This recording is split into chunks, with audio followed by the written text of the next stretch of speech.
Hey everyone, Digital David here. Today in this video, I'm going to be checking out the OKP K5 Pro Robot Vacuum Cleaner.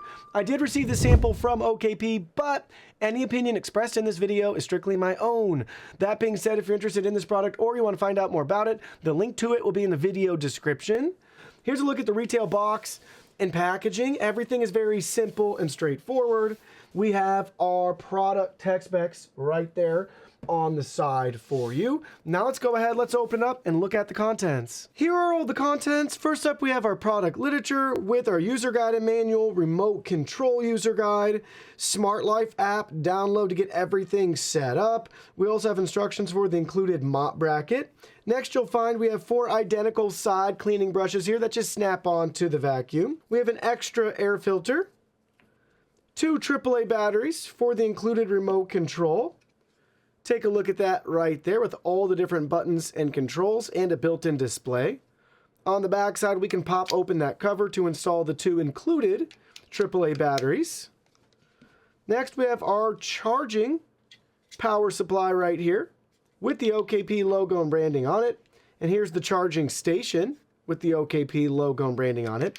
And our 2 charging contacts, array of sensors, power plug on the side. Here's a look at the back side and the other side. Very bottom, you'll find some additional product info and 3 nice grip feet. Here's our mop bracket right here. Take a look at that. It's going to snap on and in place. And then lastly, we have the vacuum itself. Let's look at that in more detail. Front and center of the vacuum, you'll notice one single button up at the top, our power button. OKP logo and branding down at the bottom, which reveals a flap that we can open up to reveal our dustbin with some tips for cleaning and maintenance. Here's a look at it from the side so we can easily empty and clean out as needed. We can also pop out this air filter, just grab it at the side to easily clean and replace as needed. Here's a look at the rest of the dustbin. We have a flap in there to keep all the contents in. Here's a look at the vacuum with the dustbin removed. This is where all the contents are going to be swept up and vacuumed into the dustbin. Then the dustbin just snaps right back in place and you can shut the lid. Now we're looking at the side of the vacuum here with some venting along the back. We'll make our way to the front. We have our array of sensors here. Then we're back to the back side. We have some plastic film to remove that protects it in its box during shipment. Now looking at the very bottom, you'll notice our 2 spring-loaded drive wheels. Here's where we're going to install 2 of the side cleaning brushes. Here's where all the contents are swept and vacuumed up. Right here, there is no roller brush, so you won't get any hairs or tangles right there on a roller brush. This does not have one, so everything just gets swept and sucked up right there. Omnidirectional wheel, charging contacts. Then we have our cliff sensors here along the side. Now let's go ahead, let's get this set up. First things first, let's install the side cleaning brushes. So we just gently snap them on and in place. So line up the squares and then press right in, square to square. Spin it around if need be, and then it just snaps right in place. So everything is set up. We're ready to charge it up and try it out. But just for fun, before we do that, let me show you how to install and use the mop module. First things first, go ahead and grab a wipe to use. I just grabbed a Lysol wipe. This might help you with a size comparison. The larger the wipe for cleaning, the better. Then take your mopping bracket here, pop the cover off. So we have the bottom piece and the top piece, bottom cover and top cover. Just magnets right there so everything can snap back together. And we got to position the bottom cover on our wipe. If your wipe's long enough, basically position it like this, fold it up, you can tuck it in and then put the magnetic cover back on. In our case, since our wipe's a little bit shorter, we have to position this at an angle. So the textured side down, just like so. Then we can fold this over and we can tuck everything in place. So you see right here, we have a little bit of room. We could tuck that under, right? That lip right there to have it firmly in place. And we can fold this one over and we could do the same thing on the other side there. Same for here if you want, but since it has nice strong magnets, that's gonna be good enough for me. And now we have successfully installed our cleaning wipe.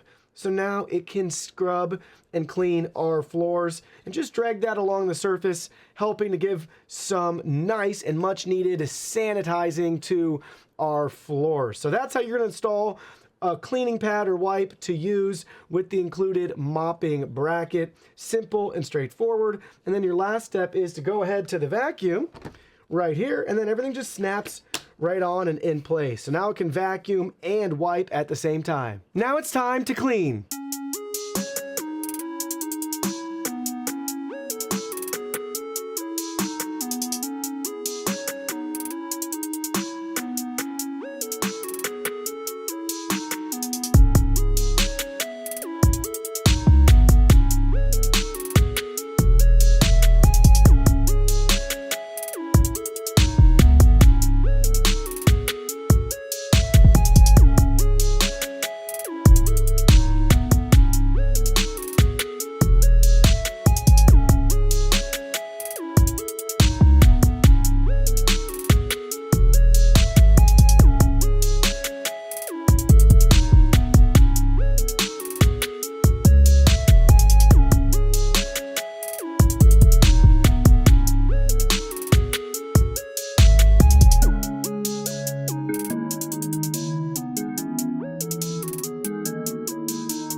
right, we got our first clean out of the way. Now let's look at some real world results. So first up on our cleaning wipe here, again, this is just a Lysol wipe that I grabbed and installed. There is going to be some discoloration here because it was actually able to get some dirt up and off the floor.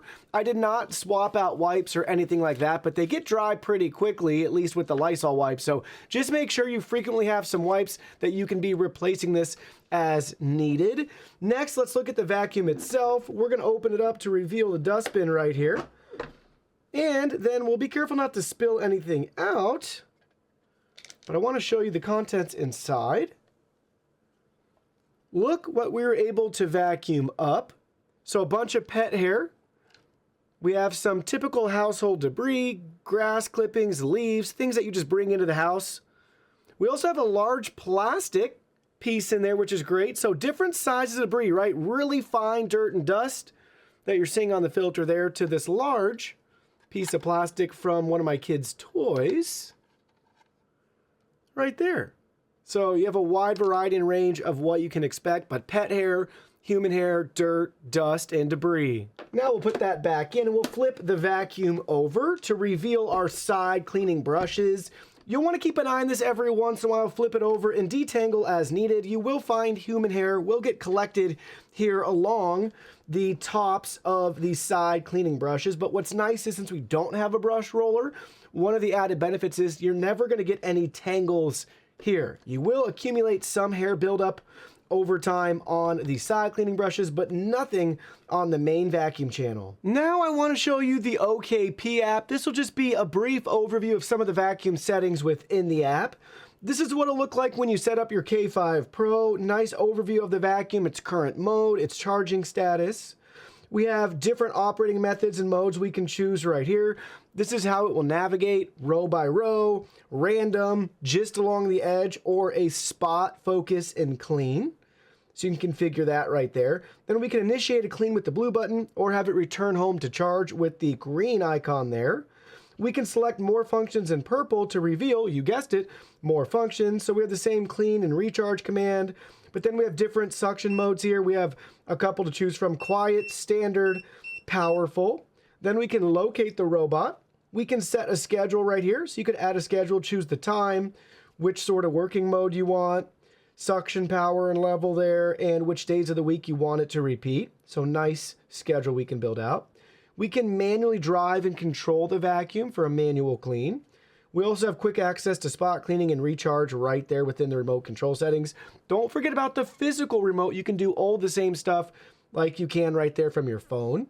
Next, we can upgrade the robot, and then we have more settings here where we can view our device-specific information. So a quick, simple, easy setup process and a clean interface to navigate and find those key settings to control right from your phone. Now, how does the OKP K5 Pro stack up against the competition? We'll be comparing it to over 50 robot vacuums that we've personally tested and reviewed, as well as within OKP's product lineup, and obviously with the vacuum itself. So let's take a look at some key metrics here that help us get a better feel for the value and performance of this vacuum compared to the competition. So first up, max suction power. The higher, the better. Usually this means you'll get a better deep clean and real-world cleaning experience, but as you'll soon find out, that's not always necessarily the case. But anyways, 5,000 PA with the K5 Pro compared to OKP's brand average of 3,500 PAs,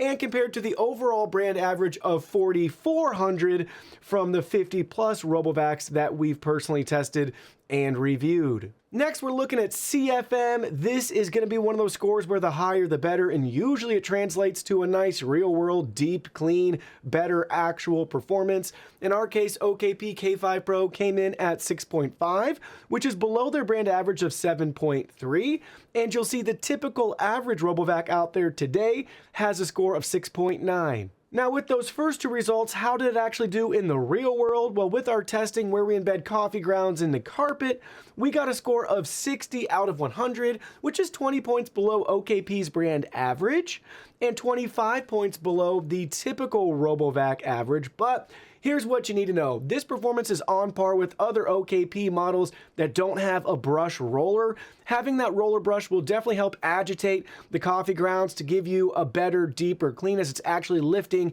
and agitating that stuff up and out of the way to be sucked up and deposited into the dustbin. So compared to your other OKP models or other RoboVacs without your main brush roller, this is on point and definitely average. It's not above average, but it's going to be the typical experience you would get, where they typically do a better job sweeping on hard floors and surfaces versus vacuuming deep into carpets. Next, we have our decibels. This is going to be how loud the vacuum is. So the higher the result, the louder your vacuum will be.